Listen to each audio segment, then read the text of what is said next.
بالله من الشيطان الرجيم. بسم الله الرحمن الرحيم.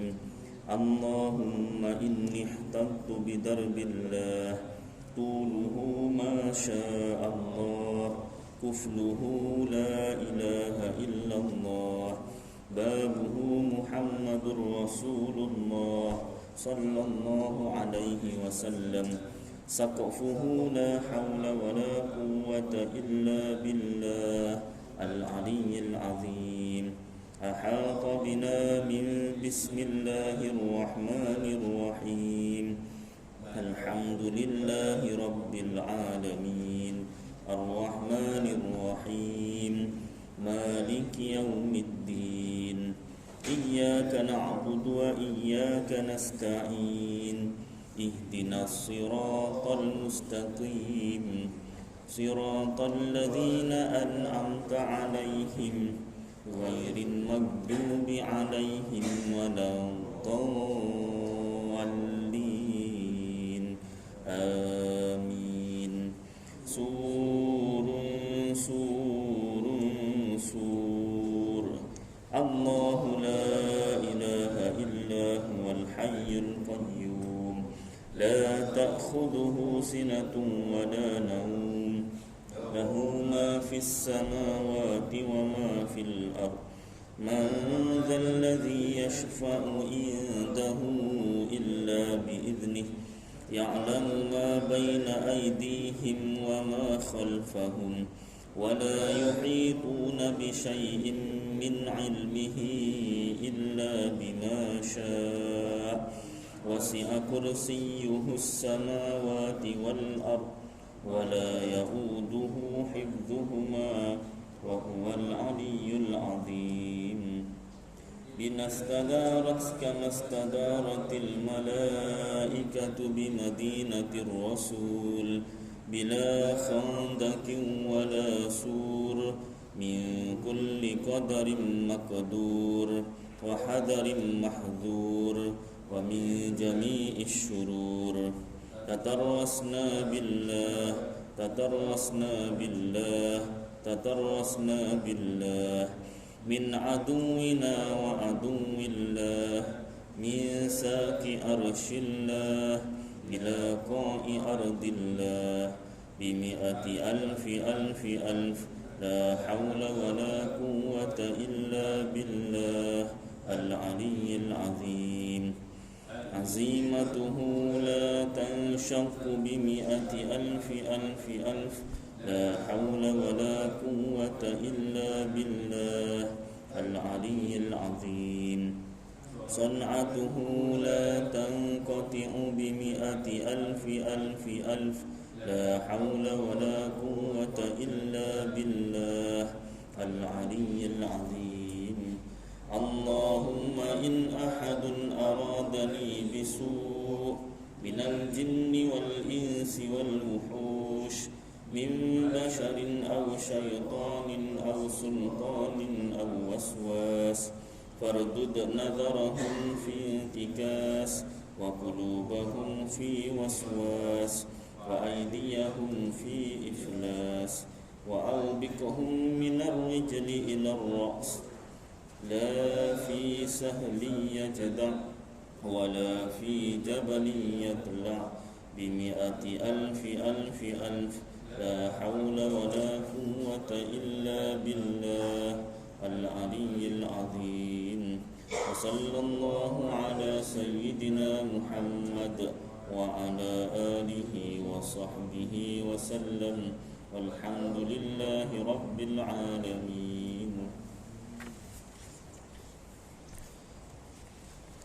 Alhamdulillah, yang berusaha Tuan Pengerusi Masjid Nurul Hidayah Penerusi Alam, yang dihormati Tuan Timbalan Pengerusi Masjid, yang dihormati Barisan AJK Masjid, yang dikasihi Tuan-Tuan Imam, Tuan-Tuan Bilal, Muslimin Muslimat yang dirahmati Allah Subhanahu Wa Taala. Baik, kita sambung pembacaan kitab Al-Jawharul Mahub wa Munabbihatil Qulub, yakni permata pemberian yang indah dan menjaga segala hati yang lalai, oleh Syekh Ali bin Abdul Rahman Al-Kalantani, dialih tulisan dari Jawi ke Rumi oleh Ustazah Nur Ain Abah. Bab yang ke-35 pada menyatakan kelebihan menegahkan dhahik, yakni ketawa. Muka surat 342. Kalau cetakan lain muka surat dia. Sabda Nabi sallallahu alaihi wasallam, man kathura dhahikuhu kathura khata'uhu. Artinya lebih kurang, barang siapa banyak tertawanya, banyaklah tersalahnya. Dan kata Sayyidina Umar radhiyallahu anhu, barang siapa banyak tertawa-tawanya, sedikit haibahnya pada manusia. Dan barang siapa banyak bergurau-gurau, diringankan orang dengan dia. Dan barang siapa membanyakkan daripada sesuatu dan diketahui orang dengan dia, dan barang siapa banyak perkataan, banyaklah tersalahnya. Dan barang siapa banyak tersalahnya, sedikit malunya. Dan barang siapa sedikit malunya, sedikit waraknya. Dan barang siapa sedikit waraknya, matilah hatinya. Maka memperbuat ia barang sekehendaknya.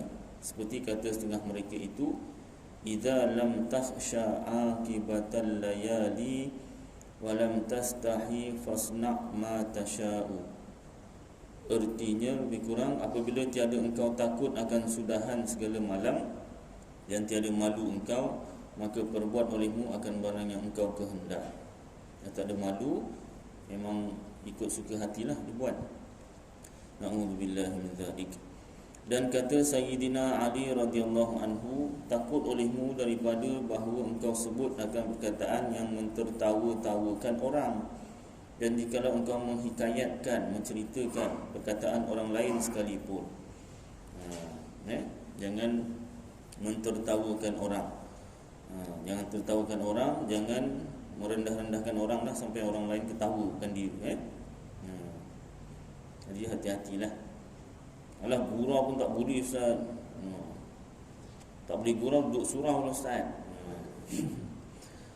Maknanya nak gurau tu boleh. Malah Rasulullah dengan isteri pun ada gurau, dengan sahabat pun ada gurau. Tetapi jangan sampai bergurau yang berbohong. Jangan sampai menghina orang. Itu yang nak dijaga tu. Bergurau yang tak menghina orang boleh. Bergurau yang tidak berbohong boleh. Susahlah Ustaz macam ni. Ya, kita orang Islam ni kena jaga. Kalau tak dijaga, maka tak ada peraturan, memang suka hatilah. Bila suka hati, kalau orang lain rendah-rendahkan awak, kalau orang lain sebut tentang awak, ketawakan awak, apa orang rasa? Jadi macam itulah kita kena berada di kasut orang tu kan. Putih kata macam mana bahasa Inggeris je, lupa dah. Apa? Put yourself in their shoe. Abang Imam ingatkan. Letakkan diri kita pada tempat orang tu, macam mana kita rasa kan. Jadi lumrah manusia memang tak nak ditertawakan. Lumrah memang biasa, memang orang tak nak ditertawakan. Rendahlah, dihina kan, rasa terhina. Anak saya sampai salah faham, orang ketawa lain pun dia menangis, marah. Kenapa? Habis semua orang ketawakan, bukan, ni ketawakan lain, ketawa lain. Dia ingat asal ketawa je, ketawakan dia. Kan? Maknanya lumrah lah, tak nak diketawakan. Jadi macam tu juga kita, jangan sampai kita ketawakan orang. Jangan sampai kita buat lawak ke gurau yang sesuatu yang orang lain tertawakan orang lain, ya. Jagalah. Baik. Dan sabda Nabi sallallahu alaihi wasallam, man kathura dhahikuhu turaddat, dhahikuhu yastakhifu bihin nasu. Artinya lebih kurang, barang siapa banyak tertawa, nescaya meringankan dia oleh manusia. Dan riwayat daripada Muawiyah bin Haidah dengan isnad yang kuat, dalil bagi mereka yang berkhabar-khabar, maka mendusta ia pada perkhabarannya, supaya tertawa dengan dia oleh kaum Wail, baginya Wail. Baginya diulang-ulang akan dia, memberi ketahui dengan sangat besar kebinasaannya. Dan makna Wail itu kebinasaan. Kadang tak disebut Wail, Wail kan. Dan makna wail itu apa? Kebinasaan atau nama bagi satu wadi, satu lembah di dalam neraka Jahannam. Dipanggil-panggil, jangan panggil. Orang yang menyebut tu dah memang dia tu bukan agama Islam kan. Kita yang beragama Islam jangan ikut. Dan sabda Nabi SAW, man takallama bi kalimatin hatta yudhika julusa'uhu azabahu Allah Ta'ala finnari. Artinya lebih kurang, barang siapa berkata-kata dengan satu kalimah supaya tertawa-tawa dengan dia oleh segala orang yang duduk sertanya, diseksa akan dia Allah Ta'ala dalam neraka. Jangan buat lawak sampai orang tahu bahak, ataupun lawak tu menghina orang, atau lawak tu berbohong. Nak kena carilah lawak yang tak berbohong. Kata Imam Al-Ghazali, dikendak dengan dia barang yang ada padanya menyakiti akan Muslim. Yang tertawa yang tak boleh itu macam mana? Kata Imam Ghazali, yang menyakiti akan Muslim. Dan umpamanya tiada semata-mata bergurau-gurau yang harus. Ada gurau yang harus dibenarkan, bukan semua gurau itu tak boleh. Jadi tak boleh istilah tak boleh gurau duk surau, tak boleh. Tak ada istilah tu. Sebab kat surau pun boleh bergurau juga. Cumanya jangan menyakiti orang Islam yang lain. Baik. Dan pada riwayat Tirmizi, Ibnu Majah dan Hakim daripada Abi Hurairah radhiyallahu anhu, innar rajula la yatakallamu bil kalimati la yara biha ba'san yuhwa biha sab'ina kharifan minan nari. Artinya lebih kurang, bahawasanya seorang lelaki sesungguhnya berkata-kata ia dengan satu kalimah, tiada ia melihat dengan dia akan kejahatan, iaitu yang tertawa-tawa dengan dia oleh kaumnya, nescaya gugur ia dengan dia 70 tahun dalam neraka. Dia ketawa dengan benda yang tak baiklah. Neraka balasannya. Na'udzubillah min dzalik. Dan sabda Nabi SAW, dhahikul anbiya'i tabassumun wa dhahikus syaitani qahqahatun. Artinya lebih kurang, tertawa-tawa anbiya. Nabi-nabi pun ketawa. Macam mana tertawanya anbiya, nabi-nabi? Tertawa-tawa anbiya, tersenyum jua. Itu bukan ketawa. Yalah, tu dah kira ketawa dah bagi nabi-nabi. Senyum tu dah kira ketawa dah tu. Tiada baginya suara.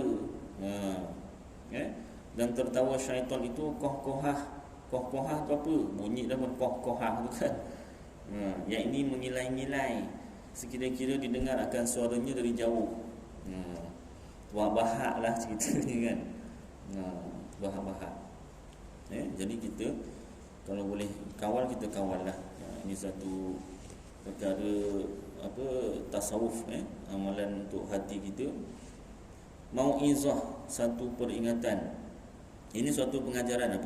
Firman Allah Ta'ala pada hadis qudsi, ajibtu liman ayqana bil mauti fakaifa yafrahu wa ajibtu liman ayqana bil hisabi fakaifa yajma'ul mala wa ajibtu liman ayqana an yadkhulal qabra fakaifa yadhaku wa ajibtu liman ayqana bil akhirati fakaifa yastarihu wa ajibtu liman ayqana bid dunya wa zawaliha fakaifa yatma'innu ilaiha wa ajibtu liman huwa alimun bil lisani wa huwa jahilun bil qalbi wa ajibtu liman ishtaghala bi uyubin nasi wa huwa ghafilun an uyubin nafsihi wa ajibtu liman ya'lamu anna Allaha muttali'un alaihi fa kaifa ya'sihi wa ajibtu liman ya'lamu annahu yamutu wahdahu wa yadkhulul qabra wahdahu fa kaifa yata'annasu bin nasi la ilaha illallahu haqqun la ilaha illallahu haqqun Muhammadun abdi wa rasuli. Artinya lebih kurang, tercengang aku barang siapa yakin dengan mati, maka betapa bersuka-suka ia dengan dunia. Dia yakin mati itu ada, mati itu pasti, tapi masih bersuka-suka dengan dunia. Dan tercengang aku bagi barang siapa yakin dengan hisab pada hari akhirat, maka betapa himpun ia akan harta. Dia tahu ada hisab. Hisab ni mana dikira-kira ke akhirat, tapi masih menghimpunkan harta banyak-banyak.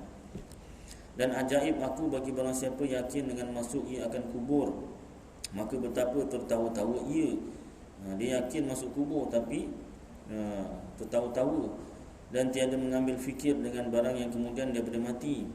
Macam tak fikir langsung tentang kehidupan selepas mati. Dan ajaib aku bagi barang siapa yakin dengan akhirat serta sangat huru-haranya, maka betapa bersenang-senang ia. Dia tahu hari akhirat tu huru-haranya macam mana tapi tak buat persediaan, bersenang-senang.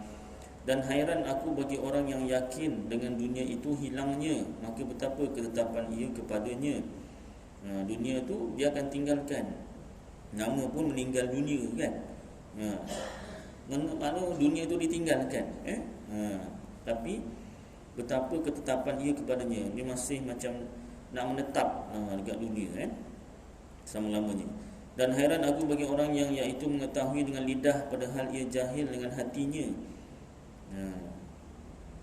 Dan ajaib aku bagi barang siapa membimbang ia dengan aib manusia padahal ia lalai daripada aib dirinya. Sibukkan ke aib ni malu.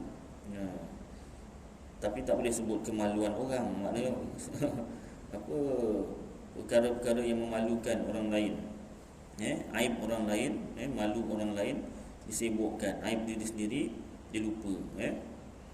Dan tercenganglah aku bagi barang siapa mengetahui akan bahawasanya Allah Ta'ala melihat ia atasnya, maka betapa ia berbuat maksiat akan dia. Dia yakin Allah Ta'ala maha melihat, sama ada terang atau gelap, di tengah orang ramai atau seorang diri, tapi dia masih berbuat maksiat. Maksiatnya apa? Dosa, segala jenis dosa lah. Bukan maksiat tu zina sahaja, segala jenis dosa. Dan ajaiblah aku bagi barang siapa mengetahui akan bahawasanya ia mati seorang diri dan masuk kubur seorang diri, maka betapa berjinak-jinak ia dengan manusia. Dia tahu dia mati nanti seorang-seorang, masuk kubur pun seorang-seorang. Tapi dia masih berjinak-jinak dengan manusia ni. Maksudnya apa nama ni, macam mana nak cakap kalau berhubungan yang baik tu baguslah, berhubung yang baik kan, keluarga, jiran-jiran. Maknanya macam mengharapkan manusia itu nolong dalam kubur. Tak ada orang tolong, kita sendiri. Tiada Tuhan melainkan Allah, sebenar ia Muhammad itu hamba-Ku dan pesuruh-Ku. Ini hadis qudsi. Maka barang siapa menilik kepada pengajaran ini serta diamalkan dengan dia, lembutlah hatinya insya-Allah Ta'ala. Jadi kena jaga. Jadi maknanya kalau berdasarkan Imam Ghazali tadi, bukanlah maknanya tak boleh gurau langsung, kena jaga dalam gurauan tu, lawak tu, jangan sampai menghina orang lain ataupun berbohong. Sebab kadang-kadang ada perkara perlu kita gurau, contoh dengan suami isteri, keluarga, untuk merapatkan hubungan. Cuma kena jagalah jangan sampai menghina orang lain. Macam contoh dalam kuliah kan, saya kemarin masa belajar kuliah, duduk kuliah, guru saya tu memang akan ada satu atau dua perkara yang lawak. Pasal apa? Waktu kuliah tu lepas isyak, kalau macam ni lepas maghrib pun dah kira mata dah berat jugalah kan. Siang, pagi sampai petang dah kerja, masing-masing kumpul lepas maghrib, duduk lain kon pula kan. Mata tu yang berat. Tak. Nah, itu dalam kuliah boleh lagi lah selit-selit orang kata, supaya segar mata tu kan. Kalau khutbah Jumaat, takkan imam nak buat lawak mana boleh. Tak boleh, dia memang disuruh serius. Aku khutbahnya panjang pula kan. Asalnya yang bagusnya pendek, tapi tak apalah. Jadi maknanya kalau khutbah tu memang kena serius, tak boleh buat lawak. Tu kan kita kena hadap lah. Kan? Bukan tempat sini, tempat lain biasanya jemaah hanya tunduk je kan. Sama ada kita nak sangka baik, khusyuk lah. Pasal kan khutbah kan dah boleh download kan. Jadi dah baca kat rumah, jadi dia cuma betul gitu kan. Tak perlu dia nak tengok muka imam, dengar tu kan. Jadi Sangka baik je lah khusyuk, kalau sangka buruk ni tidur. Itu hukum mendengar khutbahnya tu tak macam mana tu kan, nak dibongkar balik kan habis semua tu kan. Kan dia mesti 40 orang tu, sekurang-kurangnya 40 orang tu. 40 orang tu bukan setakat ada, bukan ada badannya dia. Telinganya pun ada kat situ. Ya tak? Ini 40 orang badannya ada, bukan 40 orang 400 contoh kan, 4000. Tapi badannya semua yang ada kat badannya aja yang ada kat situ. Telinganya kat tempat lain, fikirannya kat tempat lain. Ya tak? Jadi tentang kalau nak dipertikaikan hukum sah tak sahnya tu pun apa nama ni boleh dipertikaikan lah kan. Jadi hati-hati. Sebab antara kebaikan lah cuti Jumaat tu, jadi pagi tu rehat, betul-betul rehat. Jadi bila sembahyang Jumaat tu taklah bergas sangat tu. Kan? Kalau kerja Jumaat tu nak buat macam mana kan, kalau dah kerja juga swasta ke apa kan, tu nak kena kuat semangat juga tu. Kalau macam saya masa pernah kerja dah hari Jumaat kan, macam sekarang ni kerja sekolah Jumaat cuti ikut kerajaan. Swasta yang kerja ikut kerajaan, ada swasta yang tak ikut kerajaan. Jadi macam mana cara tu, ngantuk-ngantuk. Memang tak nafikan mengantuk, kita dah kerja pagi sampai tengah hari tu kan. Kena sebelum sampai Jumaat makan pula.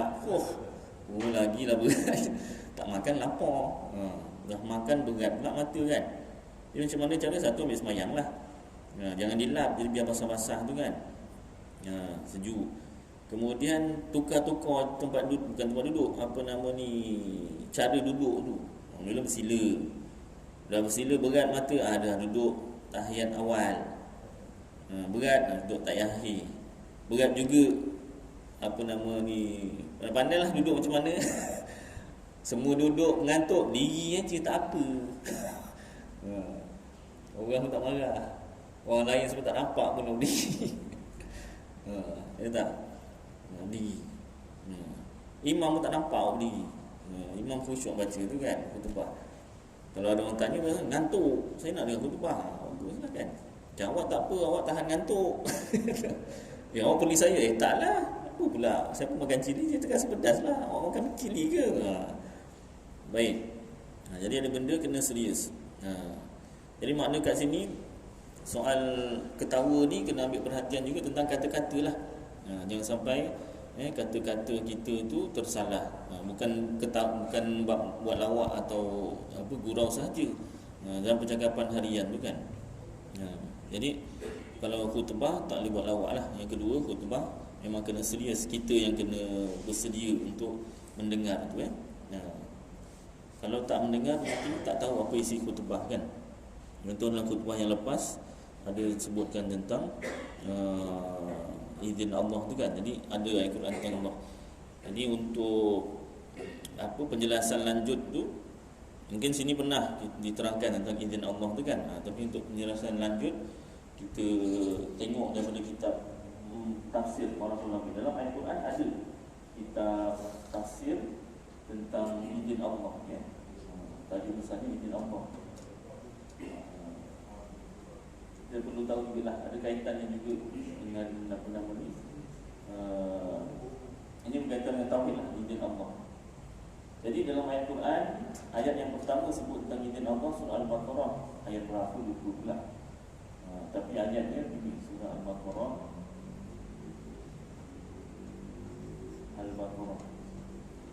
ayatnya panjang yang berkaitan dengan apa nama izin Allah tu, wa ma hum bidarrina bihi. Ini apa ni? Mad apa? Mad wajib ke mad jaiz? Kalau mad wajib muttasil, mad wajib muttasil. Bidarrina bihi min ahadin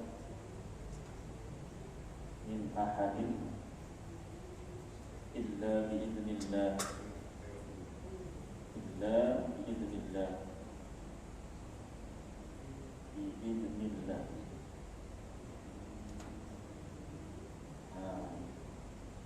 ayatnya panjang lagi. Surah Al-Baqarah ayat berapa lupa. Kalau tuan-tuan type kat internet ada. Type dia masih apa ni, Rumi wa ma hum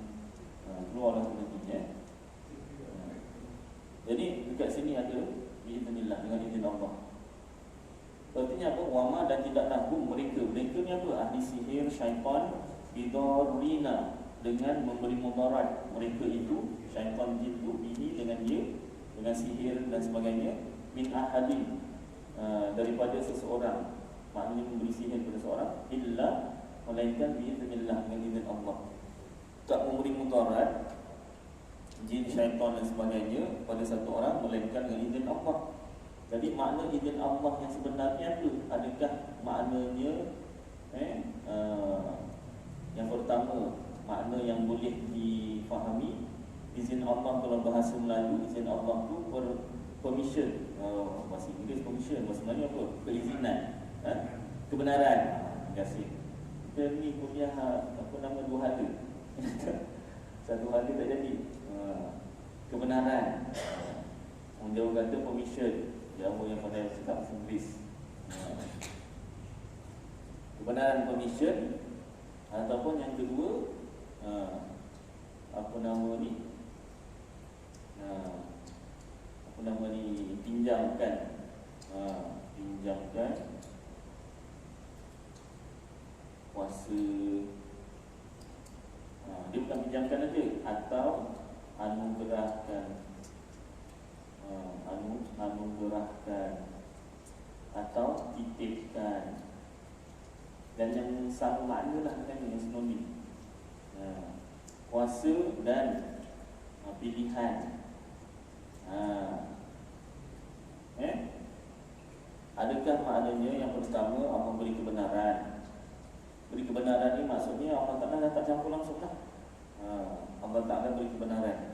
Contoh dalam ayat ni, syaitan atau jin atau ahli sihir nak memudaratkan satu orang, Allah Ta'ala beri kebenaran. Okeylah, macam tu. Ataupun yang kedua, Allah pinjamkan kuasa, Allah bagi kuasa pada jin dan juga syaitan dan ahli sihir tu. Allah anugerahkan kuasa, Allah titipkan kuasa, atau Allah pinjamkan pilihan. Pinjamkan tak kena, berikan pilihan.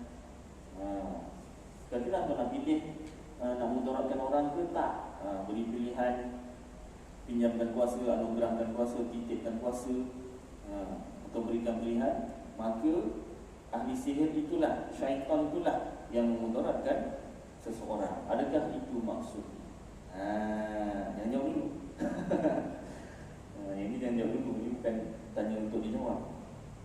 Biasa lelaki dia tahu, tapi kalau perempuan dia tak faham. Tanya dia jawab, tanya dia jawab. Bukan semua soalan nak jawab. Rangkap pengadang. Lelaki dia tahu, dia yang jawab yang dia. Dia ustaz tanya, ustaz jawab sendiri. Dia macam kita dengar. Dia tak, dia tahu dah. Baik. Jadi kedua-dua makna izin dalam bahasa Melayu ni, kalau kita tengok dalam kitab tafsir Marahul Labib, ini saya cuba ringkaskan tuan, masa tak panjang, masa mencemburui kita. Kitab tafsir Marahul Labib, kitab tafsir Marahul Labib bagi Syarif Nawawi Al-Bantani, makna izin Allah dekat sini ialah bi ijadillah, biijadillah, biijadillah, wa bi qudratihi, wa iradatihi, wa bi iradatihi, wa bi qudratihi, wa bi qudratihi, wa bi iradatihi. Biijadillah, salah. Kami kudrati buat wa bi iradatihi wa bi ilmihi. Maaf. Wa bi ilmihi. Wa bi ilmihi. Izin Allah maknanya Allah yang jadikan, dengan Allah yang jadikan, Allah yang jadikan, yang gerakkan ahli sihir atau syaitan tadi memberi mudarat kepada manusia. Allah yang gerakkan, dan mudarat tu Allah yang beri mudarat. Wa bi iradatihi, dengan kehendak Allah, Allah yang hendak. ahli sihir, syaitan beri mudarat kepada seseorang. Allah yang kehendaki seseorang tu mudarat dengan kehendaknya. Wa bi ilmihi, dengan ilmunya, pengetahuannya, ilmu Allah. Dan Allah Ta'ala tahu ahli sihir dan syaitan tu beri mudarat kepada seseorang. Maknanya pendek cerita, Allah yang jadikan, Allah yang gerakkan, Allah yang kehendaki dalam pengetahuan Allah. Tiga perkara ni, itulah makna izin Allah yang sebenar. Sama tak dengan yang pertama yang kedua? Boleh tak kita maknakan izin Allah tu maknanya kebenaran, Allah Ta'ala beri kebenaran, permission. Kan tinggal lah, buat lah. Macam tak ada yang sama. Yang kedua pula, Allah pinjamkan kuasa, Allah anugerahkan kuasa, Allah titipkan kuasa, Allah berikan pilihan. Kau pilih sendirilah. Aku pinjamkan kuasa bukan pada engkau aja, seluruh makhluk. Kau ikut kau lah, kau guna untuk apa kuasa tu. Ada tak yang boleh masukkan dengan bijayillah wa bi'iradatihi wa bi'ilmihi? Tak ada. Memang tak boleh masuk. Itu sebab pemaknaan izin Allah dekat sini bukan pemaknaan izin Allah bahasa Melayu. Pemaknaan izin Allah bahasa Arab, dan bukan setakat bahasa Arab saja, tafsir Al-Quran marahum Nabi bi'ijanillah wa bi'iradatihi wa bi'ilmihi. Kalau kitab tafsir yang lain ada, tafsir ini nama lain ni tafsir Munir. Munir marahul Nabi,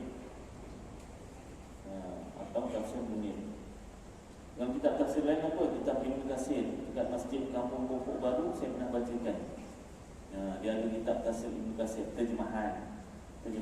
Saya tak pandai bahasa Arab, jadi ada Masjid Kampung Pokok Baru tu mengajar Ahad Tauhid, dia ada orang hadiahkan kitab tafsir Ibn Katsir terjemahannya.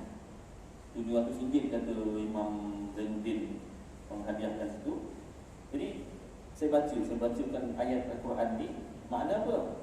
Bi'ijalillah wa bi'iradatihi. Ini dia tak sebut, dua ni disebut. Maknanya sama lah.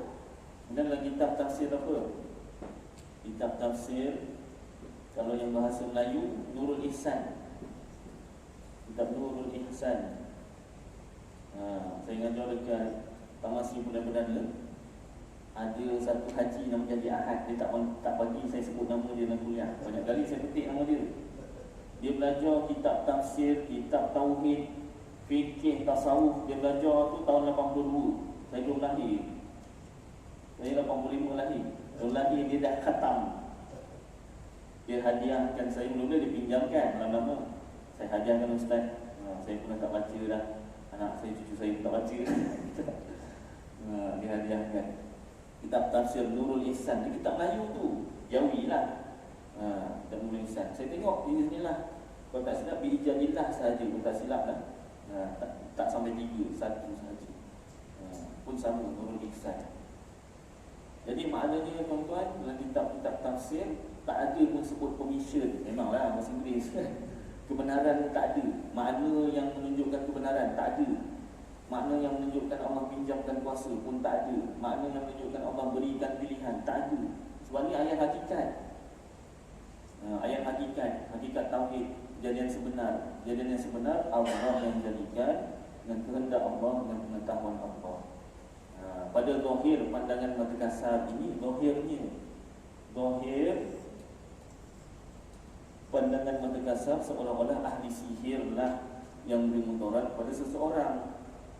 Zahir pandangan mata kasar seolah-olah syaitan lah, jin lah yang beri mudarat kepada seseorang. Hakikat sebenarnya Allah yang jadikan, Allah yang memberi mudarat, Allah yang gerakkan ahli sihir itu, dan Allah yang gerakkan syaitan itu untuk buat sesuatu kepada seseorang. Itu hakikat tauhid kepada. Ini ayat hakikat tauhid. Hakikat. Jadi maknanya kalau kita tauhid Ahlussunnah wal Jamaah, Asy'ariyah Maturidiyah ni, dua perkara ni yang penting, zahir syariat, zahir ataupun syariat, ataupun zahir syariat, boleh juga disebut begitu kan. Dan hakikat tauhid, dua perkara ni kita kena jelas. Kalau tak jelas nanti keliru ataupun bukan salah faham lagi, tak boleh nak faham. Sebab ayat Quran ada ayat zahir, ada ayat hakikat. Dalam satu ayat tu pun ada zahir dan hakikat. Apatah lagi ada ayat yang seluruhnya zahir, seluruhnya hakikat. Banyak lagi ayat Al-Quran yang lain. Hadis pun sama. Sebab banyak kali tuan-tuan dah dengar pernah berdarah telinga kan. Nak memahami Al-Quran wajib rujuk kitab tafsir. Nak memahami hadis wajib rujuk kitab syarah hadis. Bukan tak boleh, boleh. Rujuklah. Ulama-ulama dah bersusah payah mengeluarkan memerah otak untuk memahamkan ayat Al-Quran tu untuk generasi seterusnya kita lah. Kalau tak pandai bahasa Arab, macam saya beli kitab terjemahan tafsir, bukan terjemahan Al-Quran, terjemahan tafsir. Kalau terjemahan Al-Quran, takut kita salah faham. Sebab terjemahan Al-Quran ni dia terjemah terus perkataan Arab tu ke bahasa Melayu. Dan penterjemahan tu kadang-kadang satu kataan saja. Sedangkan makna ayat Quran tu kadang-kadang banyak maknanya. Kena ada makna yang sesuai. Itu baru makna, belum lagi isi sebenarnya macam ni kan. Jadi apa nama ni, kalau kita tak memahami, tak cukup ilmu, macam mana kita nak memahami izin Allah ni? Sebenarnya Allah yang jadikan kehendak Allah dengan pengetahuan Allah. Itu sebab kita wajib rujuk kitab tafsir Al-Quran dan hadis, syarah hadis Rasulullah SAW. Sini pun ada ni kan, syarah hadis kan. Apa nama kitab, apa nama, Bahrul Madi. Bahrul Madi. Simpan pasal apa? Pernah hilang. Juzuk 4 dan 5 tak ada jumpa sekarang. Sampai sekarang. Siapa tu? Dia terlupa. Banyak kali juga ingatkan, siapa ada pinjam kitab Bahrul Madi Masjid Nurul Hidayah, tolong pulangkan. Itu wakaf tu. Itu bab penting tu. Kalau tak silap apa, lupalah. Ada bab Rasulullah kencing berdiri ke apa, ingat. Saya pernah bacakan sini kan. Macam kencing berdiri. Pernah satu kali Rasulullah seumur hidup sekali pernah kencing berdiri. Adakah maknanya bila hadis begitu kita wajib ikut? Tidak. Sekali sahaja kencing berdiri, waktu lain kencing cangkung. Jadi maknanya hukumnya makruh. Ada ulama kata harus. Itu jatuh hukum begitu Jadi mudah-mudahan apa yang kita baca bersama, mudah-mudahan dari manfaat untuk saya dan tuan-tuan dapat kita amalkan sampaikan insya-Allah. Aku qauli hadza wa astaghfirullahal azim li wa lakum wa lisairil muslimina wal muslimat wal mu'minina wal mu'minat fastaghfiruh wa ya fawzal mustaghfirin wa ya najatat taibin. Sallallahu tabaraka wa ta'ala ala khairi khalqi sayyidina maulana Muhammad wa ala alihi wa sahbihi wa baraka wa sallam. Subhana rabbika rabbil izzati amma yasifun wa salamun alal mursalin walhamdulillahi rabbil alamin. Taqabbalallahu minkum.